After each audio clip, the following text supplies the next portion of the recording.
Hi, good afternoon.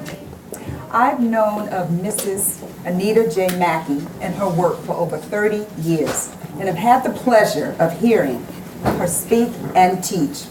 It is an honor and a privilege to introduce to you today Mrs. Anita J. Mackey. Mrs. Mackey was born in Riverside, California. She received her BA degree in speech from the University of Redlands in 1937. In 1941, she received her master's degree in Medical Social Service Administration from the University of Chicago. At Santa Barbara Community College, Mrs. Mackey was the first instructor of the overwhelmingly popular course Afro-American Culture. In 1995, Mrs. Mackey established the Anita J. Mackey Minority Merit Scholarship Endowment Fund at the University of Chicago School of Social Services. Mrs. Mackey's papers have been deeded to the University of California to be deposited in the California Ethnic and Multicultural Archives. Mrs. Mackey has visited all 7 continents and more than 130 countries and islands.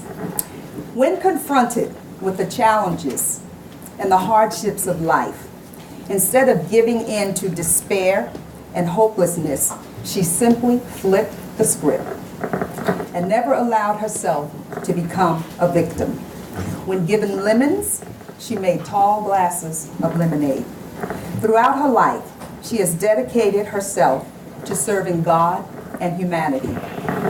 Still full of zest for life, at 98 years old, you will often hear her say, "I'm as sharp as a dull tack." And sharp indeed she is. I give you Mrs. Anita J. Mackey.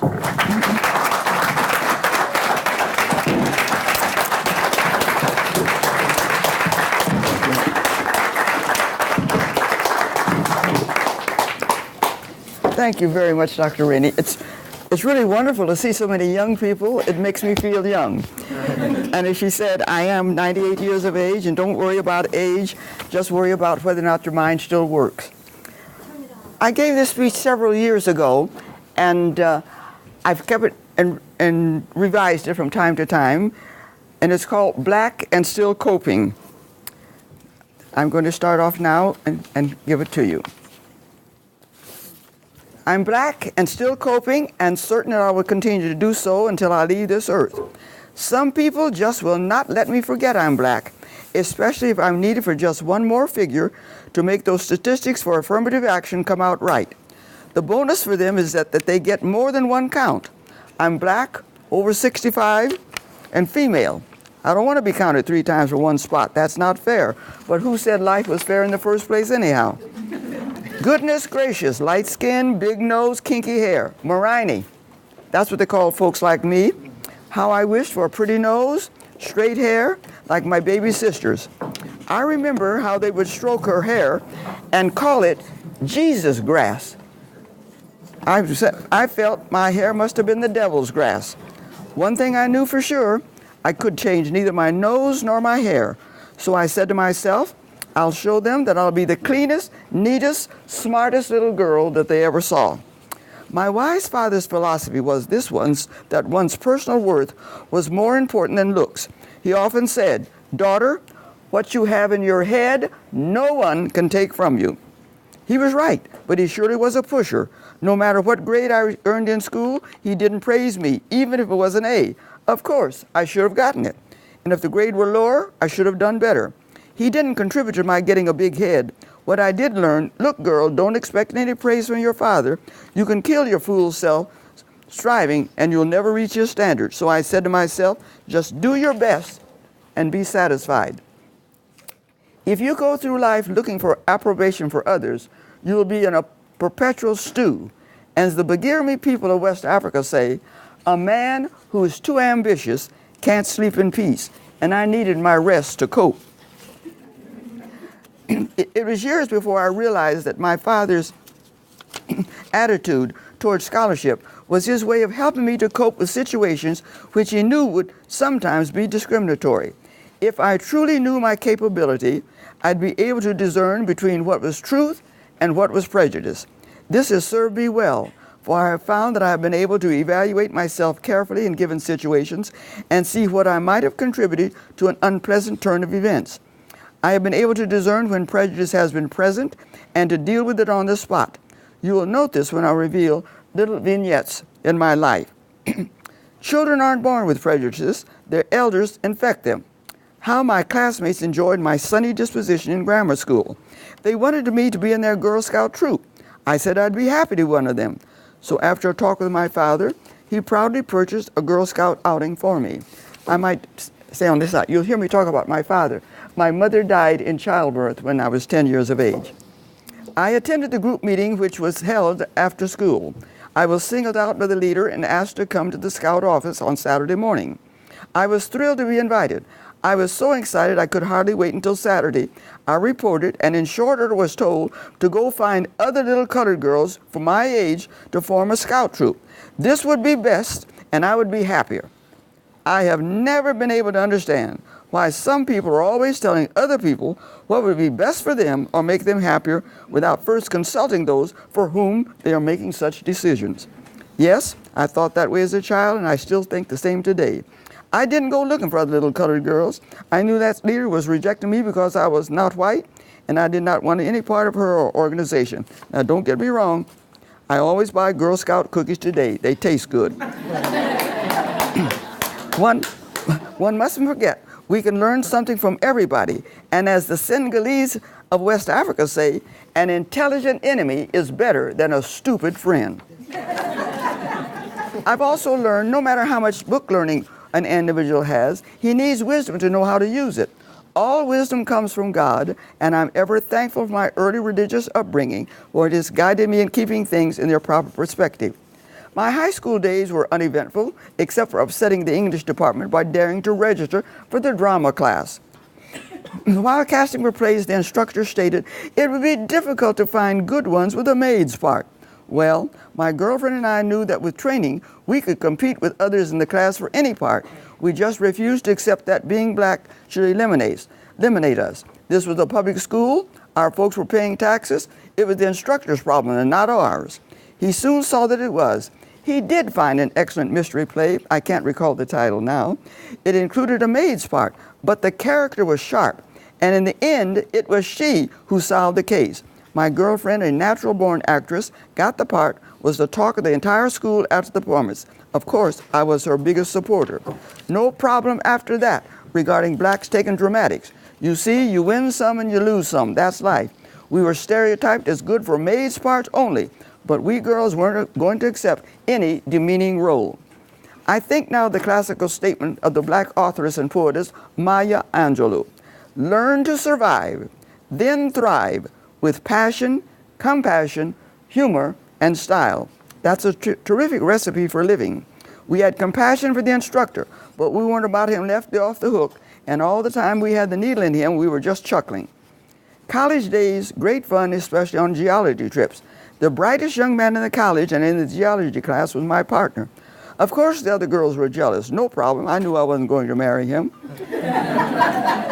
I was reared in an atmosphere of reality regarding intermarriage.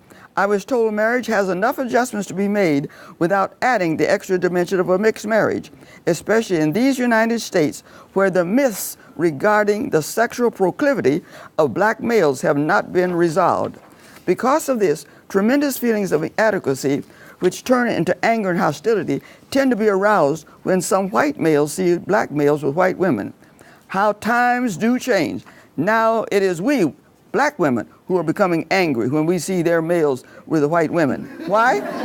Because seemingly there aren't enough eligible black males available in the first place. Social and judicial injustices in this country have contributed much to young black males of college and marriageable age being confined disproportionately to our jails and prisons. As of 2011, data of prison inmates in the United States show that blacks, while we are only 13% of the U.S. population, we are 38% of the prison population. Depression years. I never went hungry. My father was a blacksmith at the Santa Fe Railroad. He always had employment, so we never suffered.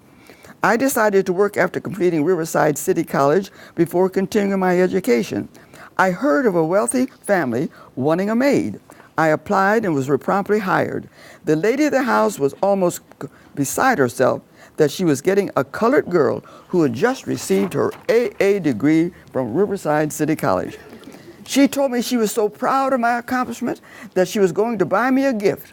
She went downtown and returned with the most beautiful maid's uniform you ever saw. Disappointed? Not I. I was happy I didn't have to buy it. I wasn't going to remain a maid. This was just an interlude in my life. Of course I got the message. No matter what accomplishment, I was just prepared to be a better maid in the madam's eye. Poor soul, I hated to disappoint her, but in a few months I learned that the Crest store in San Bernardino, California was going to hire their first colored clerk. I applied and was hired. This job was a 100% increase in salary over the one I received as a maid. I quickly learned something else. I would receive the same pay as the other girls, but I would not be permitted to wait on the customers. I was to be the utility clerk, clean the counters and bag the candy. Some pay for the same work hours. I felt I had the better job. I didn't have to be bothered with the public. I stayed on, and in 2 years from the day I finished junior college, I entered the junior class at the University of Redlands on a scholarship. And 2 years later, I received my BA degree. On entering the University of Redlands, who did I run into? The son of the publisher of the Santa Barbara Sun newspaper. He was shocked to see the former maid in his home was now a student at the university where he was attending. I'm sure that was the main topic at dinner table that evening. The same week I graduated, I married a handsome Christian gentleman with a kingly bearing. Yes, that's what I said.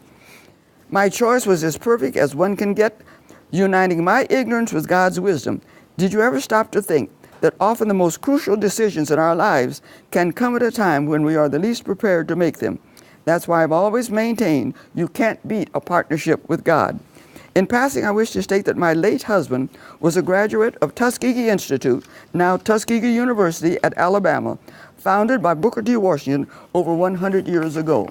Also famous for Tuskegee were the World War II fighter pilots known as the Red Tail Squadron. My late father-in-law, a former slave, moved west several years after freedom and married and had 2 children, a daughter and a son. Being a literate slave, he had been taught to read and write by his master's son. He had heard about Dr. Washington's school. Then, true to the black culture of his day, and being a widower, he sent his daughter to be educated there at Tuskegee. Young black males were to fend for themselves, and the girls were to be protected from the amorous advantages of white males by not having to work as domestics. Thus, educating the girls prepared them for something other than a place in the white folks' kitchen. Coping, you see, is not one person's possession, but something everyone has done who has made it in this world. How did my husband get to Tuskegee? He ran away from home and worked his way through. He graduated in the class of 1920 as a machinist and returned to his 60th class reunion in 1980. When my husband and I were married, off we went on our honeymoon. Afterward, we resided in Chicago, where my husband was employed as a postal clerk. We traveled throughout the West and Northwest, visiting the national parks. Driving from the South Rim to the North Rim of the Grand Canyon, we stopped at a restaurant. My husband went in and soon returned stating, "Well, babe, our rations will come in handy." "What's happened?" I asked. "Aren't they open?" "Oh, yes, they're open, but they only serve colored folk in the kitchen. And I knew you wouldn't accept that." I sure wouldn't. Sardines and crackers, fruit and cookies never tasted so good. Those restaurant people had their prejudices, and we maintained our self-respect. On to Pikes Peak, and in a small Colorado town, we stopped for food at a lovely restaurant. Yes, we could eat there, but in the last booth only, next to the kitchen door. That or nothing. We ate.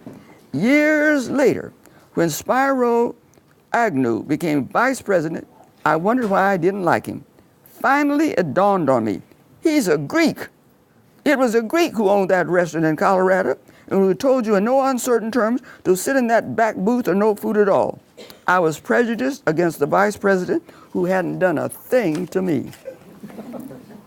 One man's hatred cannot alter another man's destiny.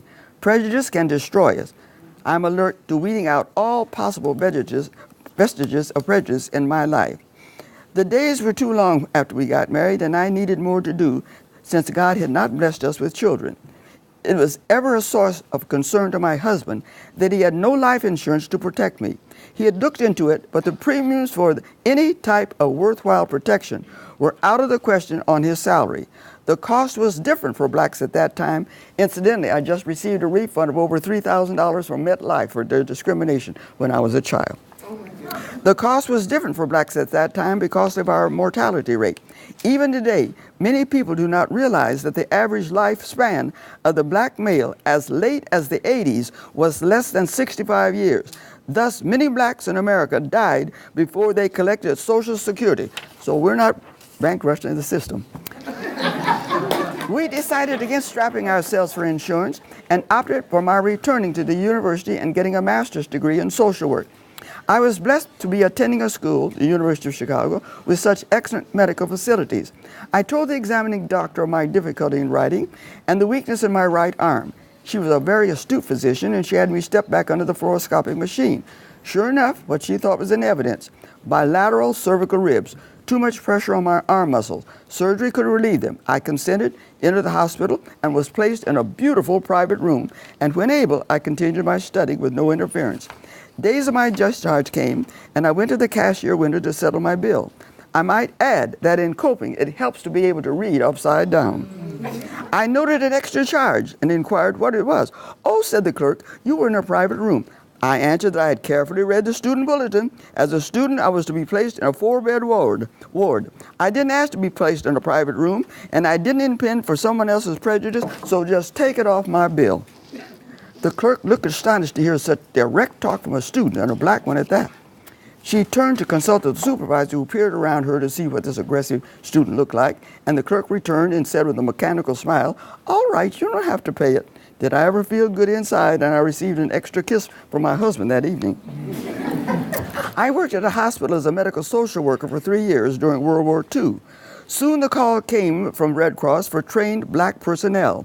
Supervisors were needed. I had training but no supervisory experience. But pray tell me, how many agencies were going to find blacks with a master's in social work at that time? We were a scarce commodity. I was interviewed. I knew in front the Red Cross policy of segregated caseloads to serve blacks only, following the practice of our armed forces at that time. I knew what I was going to do. After the decision to hire me was made, I let it be known there would be no pulling out of cases in my area. If I was good enough to supervise a part, I was good enough to supervise the whole. The people who were hiring me were surprised in my frankness, but they dared not renege, for it would be obvious I was not being hired because of the discriminatory policy. I enjoyed my 3-year stay. No problems. I supervised black and white workers and handled a mixed caseload. Listen carefully to this quote from the book of Ministry of Healing by Ellen White. "We must have moral backbone and integrity which cannot be flattered, bribed, nor terrified." I have never forgotten that. It has given me the strength to carry out my convictions. I've learned, too, we can say anything to anybody. It's how we say it. I've never suffered from a lack of words, but from not always choosing them carefully for their proper use. Remember, patience is the father of character. That's what the Yoruba West Africa said. A working husband in a team was not unusual among black professionals, and since we had a double income, my husband and I bought a 2-apartment house, and after 9 years, moved up to purchasing a 3-apartment building. We noted property was much more reasonable in areas where there was white flight. So when we found the 3-apartment building, we consummated the deal without ever seeing the owner. He left town as soon as the papers were signed. He feared what the neighbors would do to him for having sold to a black family. We knew the risk, but one has to remember life is not easy and risks are involved. One needs to evaluate the risk and decide whether they are worth taking. We knew, too, that death was possible in making our decision, and everyone knows that's an irretrievable loss. Words cannot describe our anxiety we experienced, knowing we might be bombed out of our home. Although police were assigned day and night, around the clock, to protect us, they were little comfort. Their hostility toward us for moving into the neighborhood, plus being assigned a job they didn't want, was obvious. Our immediate improvement of the property inside and out did not go unnoticed, and soon our neighbors began to speak to us, and the police protection was removed after 4 months. We took trips back to California to see the family on several occasions, and since we were driving, we were prepared for emergencies if no place could be found to eat or sleep. In Oklahoma, we stopped at a motel, inquired for a room, and the clerk kept looking at us and asking, "Are you Indians?" And I kept saying, "No, we aren't Indians." He finally said, "Sorry, can't give you a room." We drove to a nearby gas station, which was well lit. There we asked if we might park on the side and sleep. We were granted permission. I tried to get as comfortable as possible at one end of the seat and my husband at the other. It was miserable. My husband, with his long legs, went through all types of contortions, and finally in exasperation he rose up and he said, "Goodness, babe, couldn't you have been an Indian for one night?" The ensuing laughter was hysterical and good medicine. On another trip, we stopped in Texas for breakfast. My husband said he'd check to see if we could eat and that he would beckon for me to come in. A few minutes later, he beckoned and I went into a small, clean cafe which served Greyhound passengers. But the customers looked at us with such hostility that I was most uncomfortable. On the way back to the car after eating, I inquired of my husband if he had asked the folks if they served colored people. He said, "Heavens, no. I asked them if they served waffles and eggs." If they couldn't see that we were black, that was their problem. In 1976, I retired from the Veterans Administration after almost 30 years on the social service staff in Chicago, Los Angeles, and Santa Barbara. I was the first black supervisor in the outpatient clinic in Los Angeles and the first black supervisor and field social worker in Los Angeles. There were 3 of us who held these positions, a white male, a Hispanic male, and myself. The field social work position was one of great responsibility. The ability to make instant decisions which might affect a man's life was tested almost daily. I recognized that the position rating should be upgraded. I spoke to the chief and was greatly disappointed later to learn that he had written the job description for the upgrading of the white male, but not for the Hispanic and me. It was obvious discrimination, for the civil service rules and regulations stated clearly the rating for an upgrade for a GS-11 to a GS-12 could be based on the supervising of 4 persons or being in charge of a program. The white male supervised only 2 persons, so naturally the Civil Service Commission denied the request for upgrading. I pointed out to the chief that this surely had been known to him from the beginning, so why write the job description for one worker and who didn't qualify and not for the other 2? Naturally, such directions invoke hostility, and the chief actually threw the Civil Service Rules book at me and said, "You write it." I accepted the challenge, read the book carefully, rewrote the job description for any person holding a field social work position in the entire VA system on the basis of a program and the responsibility it demanded. I sent my position description direct to the Civil Service Commission, and every field social work position in the Veterans Administration was rated one level higher, a GS-11 to a GS-12. My 2 co-workers and I were immediately promoted, and I received long-distance calls from other workers in the United States thanking me for what I had done. My chief's content, thank you. Thank you. My chief's comment, "Won't this office look good when I go to the chief's meeting in Washington, D.C.? You guessed what I thought. No, I didn't tell him. My silence was answer enough. The years have passed, and I can hardly believe my late husband and I have accomplished so much with so little. To God be the glory is all I can say. During our years together, we traveled to over 100 countries throughout the world. Being Seventh-day Adventists was a motivating factor in our traveling to see our worldwide missions, thus enhancing our understanding of other peoples and their cultures. We brought a young Nigerian to this country in 1954 and sponsored him in his education through his doctorate from the University of Oregon. He was a professor in a college in his hometown in Abeokuta, Nigeria for 20 years. He passed away in Nigeria in 2006. We are blessed with 5 adorable grandchildren. Our oldest grandson is a naturalized citizen and an architect, and he lives in Berrien Springs, Michigan.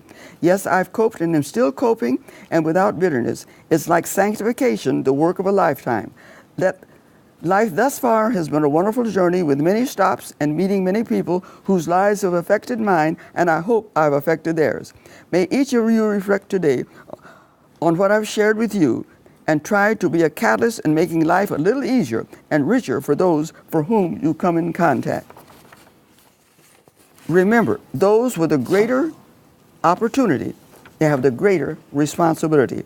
Withhold not good from them to whom it is due, when it is in the power of thine hand to do it. That's found in Proverbs 3:27.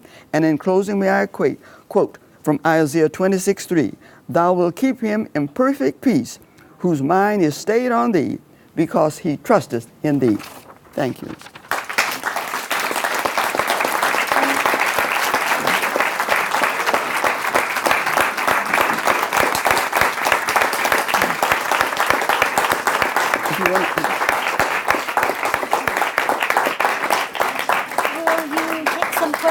Anytime if you want to ask. Do we have anyone here who might want to ask any questions? Don't be afraid. Yes, all right, we've got a hand right there. Yeah. You're amazing, by the way. I just wanted to say Thank you. I'll get new hearing aids in a couple of weeks. I'll be louder. I was wondering, with all of the trials and things that you had to cope with, has there been a point that you have been able to say, yes, now I feel that I am accepted as an equal? Was there any point? No, I never worried about whether I was accepted as an equal. I always thought in terms of what was fair in these United States of America, and what was good, what they were giving to anybody else, I got it too. Was there a point at which you actually felt that? I thought that as a child. Yes. No, I have the advantage, I think, of having been reared by a father. I was 10 when my mother died, and my father was 54 years of age. So I feel that I've been reared in an aura of wisdom all of my life. And also I feel that it helped because my father was in conflict himself. My father looked like a white man. He was fair-skinned and blue-eyed and straight hair. And so he could pass. And naturally I could not pass, and I didn't choose to pass, because that's a terrible weight that places upon it. I have relatives that I've seen their pictures, but I have never known. So being black in America when I came up, I did not feel that it was easy, not one bit. But my father always encouraged me to know my facts, only speak from the facts, don't become upset by what people say, because if you do, you'll be in a perpetual stew. And as I knew, if you stay in a perpetual stew, you will accomplish nothing. Yes.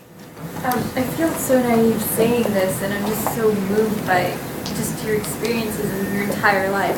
How did you maintain optimism in people overall after the way people have treated you before? I would say it's because as a child I was reared in the church. I was a Methodist. And that was the old-fashioned Methodist, you know, the kind that didn't play cards, didn't go to dances, didn't drink. And so it prepared me that there was a higher spirit that would guide me. And I was not reared in negativism. I was reared always, well, something I gave to someone. What's the problem? What needs to be done? What can I do about it? And when do I get started? Write that down. Remember that. What's the problem? What needs to be done? What can I do about it? And when do I get started? All of my life, I've thought about that. And so I've never tried to be angry. That doesn't mean I've gotten a little upset in the stomach, you know what I mean? But I decided I wasn't going to let anybody kill me off.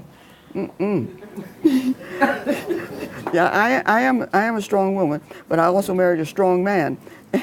And I love it. I love it. One time, he was a bachelor of 40 and I was 23 when we married. And I guess one day I was coming home from my job, and I guess I was trying to order him around, and he just turned to me in his quiet voice and he said, "Young lady, your supervisorial duties ended at 5 p.m.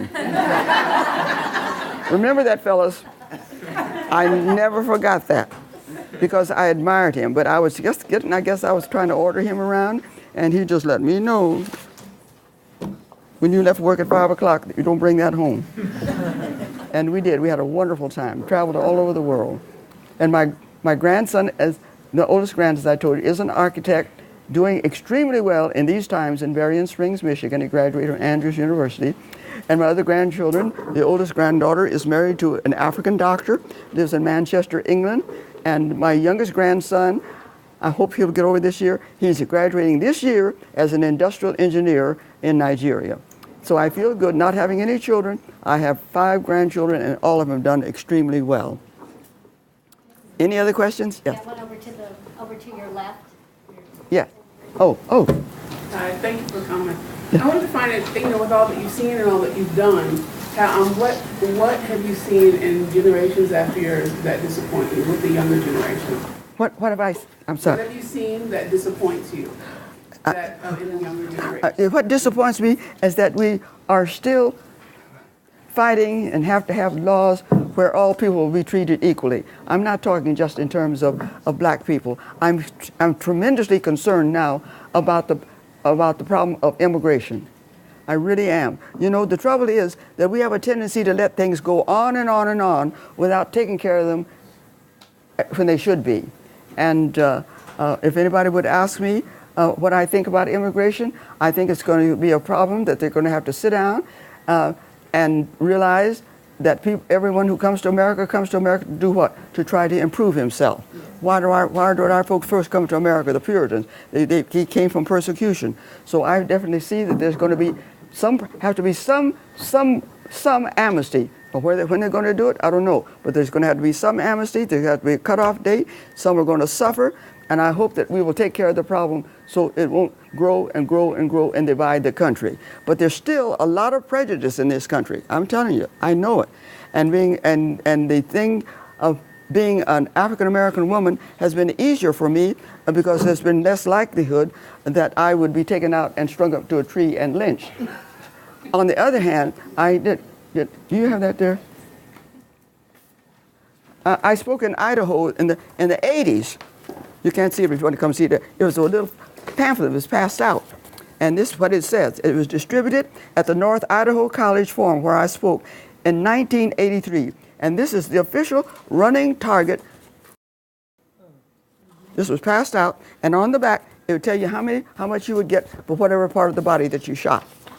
When they finished, the 3 were sitting in front of me of the Aryan Nation, who, thank goodness, the Southern Poverty Law Center support them.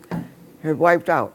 They were sitting in the front in Idaho when I spoke, and they said to me, they stood up and said, "What do you think about intermarriage?"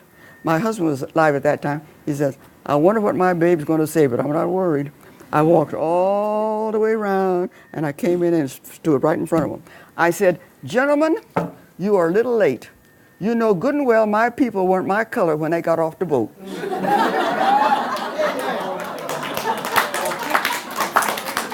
At that time, in the audience jumped up, must have been a dozen. I didn't know that either the FBI or the secret police, I didn't know they were there. They had heard this dynamic, fiery lady was going to speak that day. So they didn't know what was going to happen, but I wasn't injured.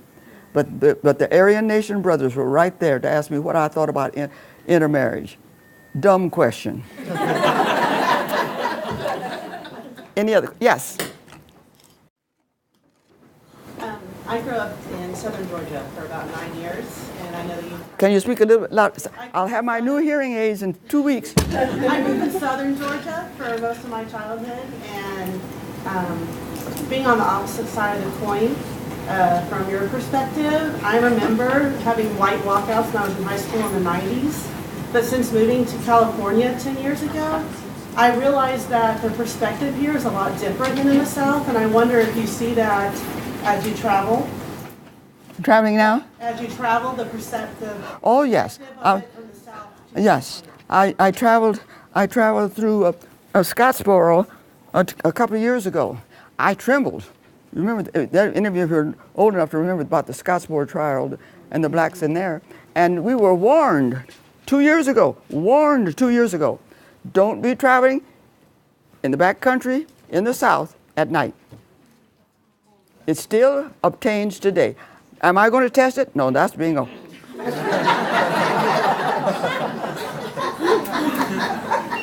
When they told me not to travel, I didn't travel.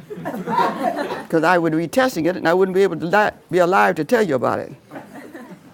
No, we still have a lot of prejudice in the country, but prejudice not only against blacks, there's too much prejudice in the country against all minorities who are in this country.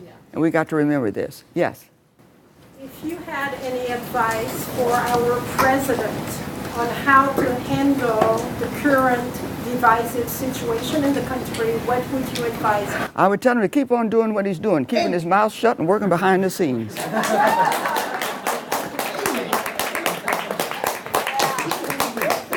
He is a smart man. Don't forget that. He doesn't miss anything. And behind every good man, there's a good woman. Michelle is no dummy. So I'm sure there's a lot of pillow talk. Yes. Have you written a book about your life and what you've done? No, the only book that I wrote, and they have it at the University of California at Santa Barbara in the library. When my husband was on his last illness and on his deathbed, I sat down by him and had him to tell me all about his life. And that's all I did. So at least we have his story of how he did. And my slave father lived with us the last 4 to 5 years of his life. Isn't it? Can you imagine? To here I am standing, and my father-in-law was a slave in America. It's unbelievable, isn't it? And people say, oh, we want you to be 100 years of age. But you know what I told him? If I live to be 100, I'm 98 now, I want to celebrate it no place but in Africa. Amen. From whence I came. Yes. Yes. It's not really a question, but I just think of the question you just answered and the speech you've just provided for us. And on the news I saw last night. Last night they carried a story that there is now beginning construction of a museum in Washington, D.C. that will finally recognize the very powerful role that African Americans have played in the history of this country. And I would like to ask you if you would consider submitting your wealth of material to that museum, because I think the rest of America should have. Well, I mean, this story that you shared with us today made us laugh. Anything that anybody else has, they can give it anywhere they want. Let me rest in peace. But anything that I've said, any materials that I have, anybody can use them at any time. I don't care. I'm not out for any money. I'm comfortable. And how am I comfortable? If you want to make money fast, you know how you buy it? One piece of property at a time. And when you are black, you go where there is white flight, and you get it cheap. That's what I did, and that's what we've done. I've lived like a million and never had a million. And I'm now living in Shoal Canyon Estates, across from the hospital on Chevy Chase Drive. And I tell everybody when I pass by, I say, you know one thing?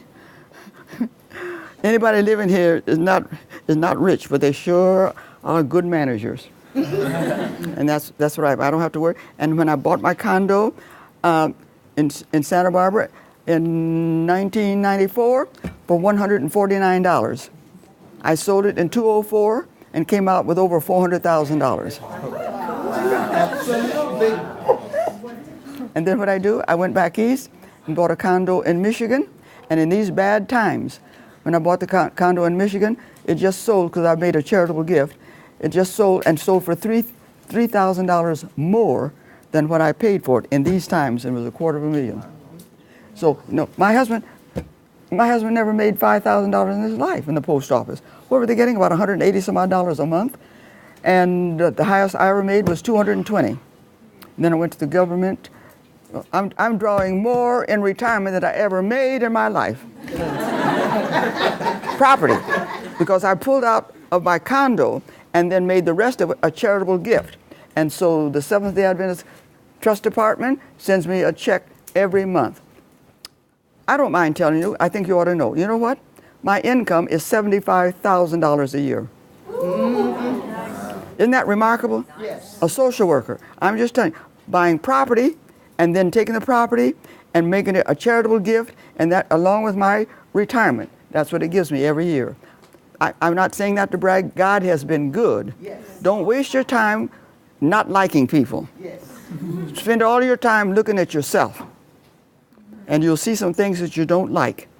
And those things you don't like, don't moan about it and groan about it. Try to see what you can do to change. I'm not angry at anybody. I don't have any high blood pressure, but I do feel bad over the fact that I'm sure I've given it to other people.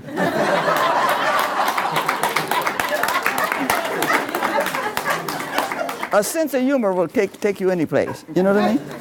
Yes. No, I didn't tell you that. The white fellow who did want to marry me, I told him, nope. He said, oh, we can live in Canada. You know, that's before it was like it is now. I told him, nope, nope, because you might get mad and call me, I'd have to kill you.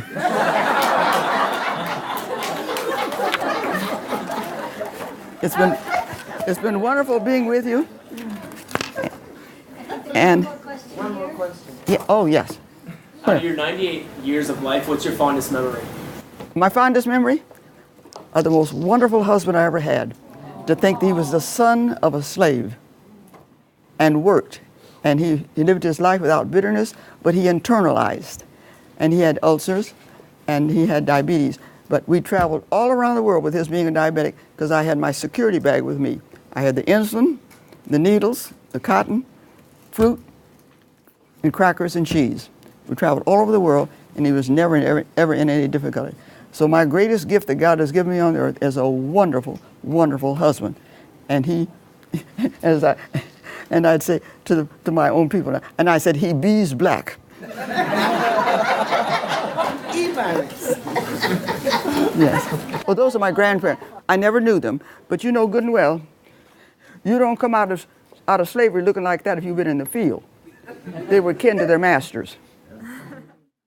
And my husband was in World War I, and he came back. He was the one who did not die from the flu, but that left him with weak chest, because they were dying around him like flu, with like flies in France. Oh, there I am. I'm on the right. That's my mother, and those are my two sisters. They're all, and That's you, right? yes, Yeah, yes. that's what I thought. And my mother was a seamstress, so you can see, but she didn't know that my slip was hanging. That's all right. But again, you cannot tell. My mother was half white, so you never know what color you're going to be.